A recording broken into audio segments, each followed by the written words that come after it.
Vamos a seguir con otra enfermedad y el tema que vamos a ver a continuación es el tema de neuromielitis óptica. Vamos a empezar con unos casos clínicos. Es un femenino una mujer de 56 años. Fue diagnosticada con neuromielitis óptica en 2004. Recibió tratamiento con ácido micofenólico, 2 tabletas cada 12 horas. Yo la vi cuando la paciente había iniciado 3 semanas previas a su fecha de ingreso a la institución donde laboramos, dolencia de hormigueo en miembro pélvico derecho de forma ascendente, 3 días posteriores sensación de adormecimiento en miembro pélvico izquierdo hasta la región torácica, asimismo pérdida del control de esfínteres. A la exploración neurológica lo que tenía eran de los alteración de los nervios de cráneo, ya no veía de ambos ojos, tenía defecto pupilar aferente bilateral, tenía una fuerza en los miembros pélvicos 2 de 5, con hiperreflexia generalizada y un nivel sensitivo a nivel de T1. La resonancia magnética de columna cervical, que la vamos a ver acá en un momento más, evidenciaba una hiperintensidad del segmento de C6 a T1 con proceso inflamatorio. Y la resonancia magnética de encéfalo, pues alteración de la intensidad del nervio óptico derecho. Tenía anticuerpos y antiacuaporina 4 negativo y el diagnóstico fue trastorno del espectro de la neuromielitis óptica con acuaporina 4 negativo. Fue el resumen que yo le hice para ingresar la terapia de rituximab. Aquí donde podemos ver la resonancia magnética. Aquí a la izquierda de ustedes está la secuencia en T1 y a la derecha da la secuencia STIR de supresión grasa, donde podemos ver toda la hiperintensidad que se observa desde C6 hasta T en el segmento que se ve acá en esta flechita, que era de C6 T1. Acá también en esta imagen se puede ver toda la hiperintensidad en la región de la médula. Por eso la paciente estaba cursando con un síndrome medular completo, ya se conocía con neuromielitis óptica, es decir, tuvo un brote. Estaba con ácido micofenólico, yo por eso decidí ingresarla a terapia de rituximab. Otro ejemplo, femenino de 55 años, lo inició 3 semanas previas a la fecha de ingreso por presentar adormecimiento miembro pélvico derecho. Posteriormente hasta la región torácica, refiere alteración del control de esfínteres, tampoco veía ya de ambos ojos, fuerza 1 de 5 en miembros pélvicos, hiperreflexia generalizada, nivel sensitivo a nivel de T6. La resonancia magnética que yo le solicité de columna cérvico-torácica evidenciaba, como ustedes pueden ver en la izquierda, en la secuencia de T2, a nivel de C5, C6, C7 y se sigue en la parte torácica. Aquí lo logramos ver, T1, T2, T3 y hasta T4 llega esa hiperintensidad que tiene en la región medular, ¿ok? Entonces la resonancia magnética evidenció una lesión desmielinizante cervicotorácica y además también cursó, como dice el resumen, con alteración del pedúnculo cerebral derecho. Ella le solicité anticuerpos, antiacuaporina 4 positivo. Esta paciente es interesante porque esa lesión que había tenido, recordemos en la exploración que ella ya no veía y fue catalogada como esclerosis múltiple, cuando la paciente, con toda esta clínica y todo este evento que tuvo, que yo la vi, no tiene evidentemente para nada de esclerosis múltiple, o es una neuromielitis óptica que también está en tratamiento, e igualmente la ingresé a terapia de rituximab. Aquí está, vuelvo a repetir, la resonancia en la región cervical y la resonancia en la región torácica alta, donde podemos ver cómo la médula está incluso ensanchada por el proceso inflamatorio que está teniendo. Tercer caso clínico y último, hombre de 45 años, el cual tuvo adormecimiento de manos y piernas, dolor en la región lumbar. Este cuadro lo presentó desde hace 4 meses. Se realizó protocolo de estudio con resonancia magnética de encéfalo y columna cervical, donde se evidenció lesión desmielinizante a nivel cervical. La resonancia torácica muestra una mielitis longitudinalmente extensa. Pues actualmente tiene neuromielitis óptica, pero está en secuelas. Lo importante es esto, evidenciarles a ustedes, a diferencia del otro paciente que vimos anterior, la médula aquí está con las secuelas de ese proceso que tuvo de mielitis longitudinalmente extensa que abarca más de 3 segmentos, por lo tanto ya se duda que sea esclerosis múltiple y pasamos a esta enfermedad que se llama neuromielitis óptica. Vean ustedes el grosor de la médula, una médula ya atrófica como secuela del proceso inflamatorio que cursó el paciente. Por eso le pusimos secuelas de neuromielitis. En la resonancia magnética de una cervical, la lesión ya en fase de secuelas, anticuerpos antiaquaporina que yo le complementé positivos, y al igual que los otros 2 pacientes, los 3 los ingresé a terapia de rituximab. Ahorita vamos a ver por qué. Un último paciente que tenemos, un hombre de 63 años, el cual pues no tiene alguna enfermedad de es diabético de 18 años, inició con dolor punzante en miembro torácico derecho, posteriormente debilidad en miembros pélvicos, fiebre y dolor en región cervical. 2 días previos a su ingreso a esta unidad con debilidad de miembros pélvicos, siendo valorado y corroborándose, lo revisamos, tenía un síndrome medular completo a nivel de T4, de los nervios de cráneo, visión de bultos bilateral, fuerza 2 de 5, hiperreflexia generalizada.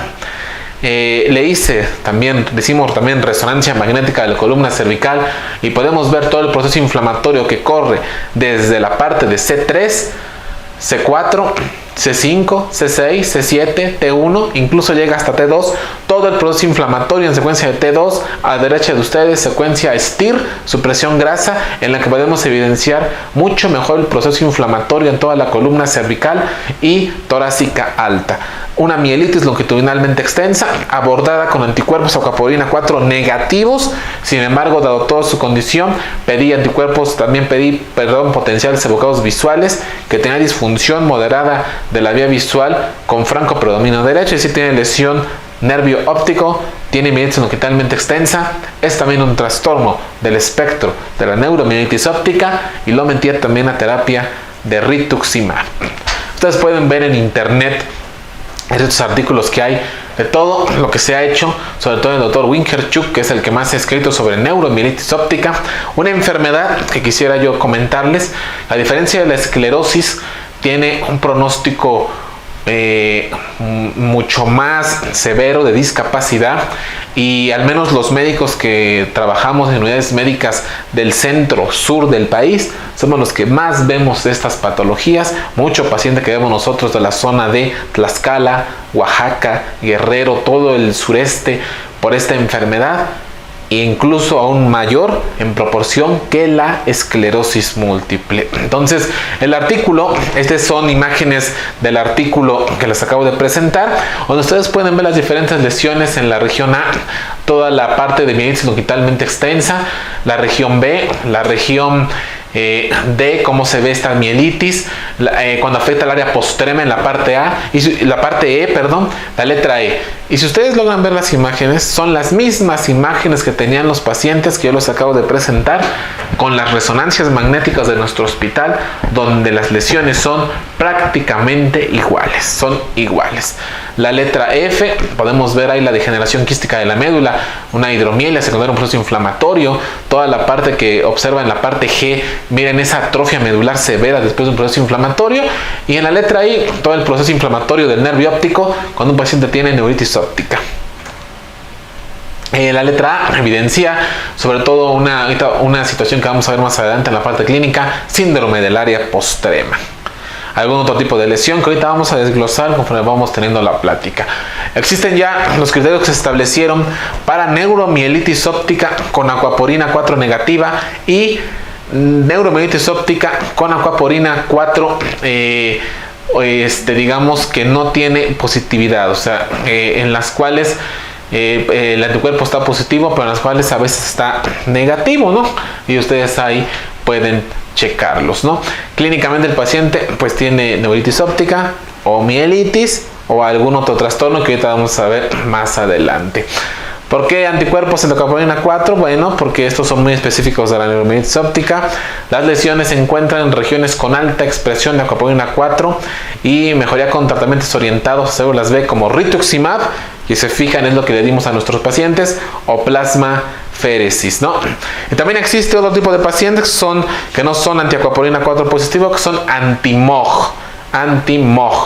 en los cuales tiene ciertas características, afecta más a hombres, menor número de ataques, la más frecuente es la neuritis óptica bilateral simultánea, da más frecuentes síntomas de tallo, más frecuentes los espasmos tónicos dolorosos y tiene más compromiso sobre todo por la región de la médula en la parte toracolumbar. Durante el embarazo también se presenta neuritis óptica, las recurrencias más frecuentes durante el tercer trimestre y el puerperio, aumento de parto pretérmino y preeclampsia, ¿no? Entonces también vemos pacientes embarazadas en algunos centros hospitalarios, se logra ver también con neuromielitis óptica. En cuanto a la parte clínica, que es la importante para todos los médicos que nos están viendo, la neuromielitis óptica, a diferencia de la esclerosis múltiple, la afectación de la neuritis es bilateral. En la neuromielitis óptica, sí. Esa es una característica de la neuromielitis óptica. La esclerosis múltiple, raro. Pero es un paciente que tiene afectación bilateral, de lesión del nervio óptico bilateral, como el caso nuestro, fue catalogada como esclerosis múltiple, cuando eso es raro y es una bandera roja. Desde ahí ya no cuadraba. La alteración visual es severa. En la esclerosis múltiple es mucho menor y con los tratamientos el paciente recupera un 80, 90, incluso algunos hasta el 100%. En la neuromielitis óptica, a pesar de un tratamiento óptimo, el paciente queda con secuelas visuales. Las lesiones en la sustancia blanca, pues en la neuromielitis óptica da lesiones, pero no son las típicas que vimos en la esclerosis múltiple. Da mielitis transversa. En la neuromielitis óptica ya quedamos que las lesiones son hacia la región cérvico-torácica, que abarca más de 3 segmentos de la médula. Y en la esclerosis múltiple quedamos que es menor de 3 segmentos, sobre todo le gusta afectar 1 o 2 segmentos. En cuanto a la clínica, está involucrada la médula espinal y el nervio óptico. Bueno, en la esclerosis múltiple sí se afecta. En la neuromielitis óptica, más raro encontrar afectación, digamos, simultánea, ¿no? Genera destrucción, cavitación, más la neuromielitis óptica, menos la esclerosis múltiple. Si pedimos bandas oligoclonales, que no lo mencionamos en esclerosis múltiple cuando dimos el tema, porque eso ya es parte de un abordaje ya del médico neurólogo, pero nosotros en esclerosis múltiple habitualmente solicitamos bandas oligoclonales presentes en más del 90% de los pacientes con esclerosis múltiple.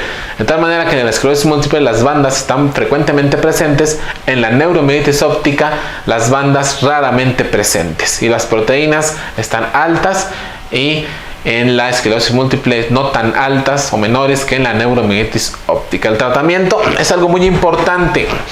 El tratamiento médico, si uno como médico especialista de esta área se equivoca y le da a un paciente un tratamiento de esclerosis por un paciente de neuromielitis, empeora el curso clínico de la enfermedad. Esto es muy importante mencionarlo. Por eso es que es muy importante dejar en claro esta sintomatología, porque si yo me equivoco de tratamiento, sobre todo los fármacos para esclerosis múltiple de manera puntual, y el paciente no tiene eso, tiene neuromielitis, estoy yo cometiendo un error y el paciente va a tener un peor pronóstico. En cuanto al tratamiento con corticoides, bueno, en la neuromielitis óptica son de primera línea de tratamiento. En la esclerosis múltiple también son de primera línea en cuanto a el manejo de los brotes, por ejemplo. La mielitis transversa se presenta en la neuromielitis óptica, se caracteriza por paraparesia o tetraparesia, hay alteración del control esfinteriano, puede haber espasmos tónicos dolorosos y la resolución completa en un porcentaje muy bajo de los pacientes. Es decir, esta patología deja mucho mayor cantidad de secuelas que la esclerosis múltiple. Si afecta el área postrema, se caracteriza por náusea, vómito o singulto persistente, de tal manera que son pacientes que inicialmente son abordados por el área de gastroenterología sin encontrar ninguna causa que justifique del área de gastroenterología alguna situación, y son derivados, o a veces el paciente busca otra atención o algún otro colega los manda por náusea, vómito, singulto persistente, y resulta que la causa es la afectación del área postrema por esta patología, la neuromielitis óptica. Se afecta el hipotálamo, da singulto, SIHAD, narcolepsia, anorexia. Puede afectar la glándula pituitaria, provocar SIHAD, hipotiroidismo, galactorrea, obesidad, hiperprolactinemia. Se afecta el tallo, que ocurre en el 31% de los pacientes, caracterizado por vómito, hipo, disfunción oculomotora, prurito, pérdida auditiva y neuropatía craneal, ¿no? En cuanto a los patrones de resonancia magnética, bueno, tenemos que esta patología afecta mucho, como ya lo vimos, en la región periependimal, rodeando el sistema ventricular. Son lesiones diencefálicas en el tercer y cuarto ventrículo, lesiones hemisféricas, lesiones que involucran al tracto corticoespinal, lesiones captantes, también pueden ser en nervio óptico o médula espinal. Y aquí podemos ver a la izquierda de ustedes una resonancia magnética, secuencia de T2, una mielitis longitudinalmente extensa que viene, desde que podemos verla acá, desde la unión cráneo-cervical y básicamente se va hasta toda la región torácica. Podemos ver acá también algunas otras lesiones desmielinizantes no características de la esclerosis múltiple, ¿no? Lesiones diencefálicas que pueden afectar al tálamo, al hipotálamo o a la región anterior mesencefálica y que se asocian a ciertos síntomas como son la narcolepsia, el CIJAR, hipotermia, hipotensión, dando hiperprolactinemia, obesidad, hipotiroidismo, galactorrea, incluso cambios de personalidad. También puede afectar con lesiones adyacentes al cuarto ventrículo, dando lesión área postrema, núcleo solitario, caracterizadas por hipo intratable, náusea y vómito. Entonces aquí vemos una lesión del pedúnculo y otra lesión aquí en la secuencia FLAIR. Lesiones periependimarias en los ventrículos laterales. También le acostumbra a dar lesiones del cuerpo calloso, como patrón en mármol, lesiones confluentes en los ventrículos, deterioro cognitivo y en coordinación motora, ¿no? Lesiones hemisféricas de sustancia blanca, las cuales son lesiones extensas y confluentes, frecuentemente tumefactas y de más de 3 centímetros de diámetro, parecidas a la DEM, pueden dar, y clínicamente pueden dar hemiparesia, encefalopatía y defectos visuales. Pueden ser lesiones que involucren el tracto corticoespinal y se extienden de la sustancia blanca profunda por el brazo posterior de la cápsula interna, como ejemplifica acá la imagen que tenemos en la secuencia FLAIR, toda esta zona, y que dice que incluso puede llegar al pedúnculo cerebral. Incluso puede llegar a haber lesiones no específicas, es decir, lesiones puntiformes o pequeñas, menores de 3 milímetros, que son asintomáticas. Son el hallazgo de una resonancia magnética, aunque menos específicas, ¿no? Algunas son lesiones captantes, entonces habla que está el proceso agudo. Otra zona de localización es el nervio óptico, donde tiene un engrosamiento del nervio, se ve cómo capta con el gadolíneo. A diferencia de la esclerosis múltiple, la neuromielitis óptica tiene mucho involucro del quiasma óptico y puede cursar, ya dijimos, que en enfermedad bilateral de manera simultánea, ¿no? A la médula espinal, bueno, pues le afecta, la característica principal es la mielitis longitudinalmente extensa, como el ejemplo que está acá establecido, desde la región de unión cráneo-cervical y abarca más de 3 segmentos, hasta no demostrar lo contrario. Un paciente con mielitis longitudinalmente extensa, protocolo de estudio para descartar neuromielitis óptica. Si le hacemos una punción lumbar y obtenemos líquido cefalorraquídeo, puede haber pleocitosis de más de 50 células con aumento de neutrófilos. Hay hiperproteinorraquia. Ojo, es muy importante porque luego se hace punción lumbar, se obtiene esto y dicen que es una mielitis viral o algo así, cuando el contexto que estamos viendo es que si es un paciente con determinadas características clínicas, el líquido cefalorraquídeo de un paciente con neuromielitis óptica arroja pleocitosis con hiperproteinorraquia, y si pedimos bandas oligoclonales están presentes hasta en un 30% de los pacientes, comparando con el 90% de los pacientes con esclerosis que tienen bandas. Parte del protocolo de estudio: un paciente que tiene esta enfermedad o sospechamos, resonancia magnética de encéfalo con gadolínio y resonancia magnética de columna cervical con gadolínio, anticuerpos antiaquapolina 4, toda la batería autoinmune, anti-RO, anti-LAN, antiroglobulina, antiperoxidasa, perfil tiroideo, marcadores tumorales, bandas oligoclonales también. En algunas ocasiones incluso pedimos potenciales evocados visuales. El diagnóstico diferencial principalmente con otra enfermedad que es la esclerosis múltiple que ya vimos, el ADEM, que es una enfermedad también del trastorno de este tipo, pero en la variante anti-MOG, lupus eritematoso sistémico, enfermedad de Behçet, un Sjögren, una sarcoidosis, parainfecciosos, tumores, MAD, deficiencia de B12, desmineralización por radiación. Todo esto en un contexto de un paciente con sus respectivos antecedentes. En cuanto al tratamiento, bueno, el tratamiento aquí son tablas que ustedes pueden bajar de internet. De primera línea, corticoides, prednisona o metilprednisolona, bolos de metilprednisolona, 5 bolos, 1 gramo cada 24 horas por 5 días. En la parte aguda para tratar todo el proceso de mielitis, neuritis, toda la sintomatología de las lesiones que vimos en las áreas que vimos, tratadas con esteroides. En un tiempo de posterior usamos azatioprina, inmunosupresores o ácido micofenólico. Predictores de discapacidad, bueno, tenemos que son el sexo masculino, afroamericanos, asiáticos, más de un ataque de mielitis en el primer año, que tenga síntomas motores, que sea edad joven al debut, todos son predictores de discapacidad. El tratamiento agudo, bolos de metilprednisolona, 1 gramo, 5 días, ¿no? O plasmaféresis, también podemos usar ciclofosfamida, y en algunos pacientes también inmunoglobulina humana. Tratamiento de mantenimiento, azatioprina, ácido micofenólico o metrotexate, también podemos usar, ahí vienen todas las dosis. Y usamos también rituximab, es un anticuerpo monoclonal quimérico anti-CD20, reduce la tasa de recaída a los 2 años cerca del 88%, indicado como primera línea y en casos de resistencia a micofenolato y azatioprina, como los casos clínicos que vimos al inicio de la plática, donde el paciente estaba ya con micofenolato, sin respuesta, tuvo brote, indicamos rituximab. Se da esto habitualmente 1 gramo en dosis separados por cada 2 semanas durante 6 meses. Hay que vigilar cada 3 meses el recuento celular. Algunos otros medicamentos que van a usarse más adelante. Otras líneas que están en algunos de tratamiento, y como parte también del tratamiento usamos también, el paciente lo llevamos a rehabilitación, fisiatría. ¿Qué tratamientos empeoran la neuromielitis óptica? Natalizumab, fingolimod e interferones. ¿Cuáles son esos tratamientos? Son tratamientos que usamos para pacientes con esclerosis múltiple.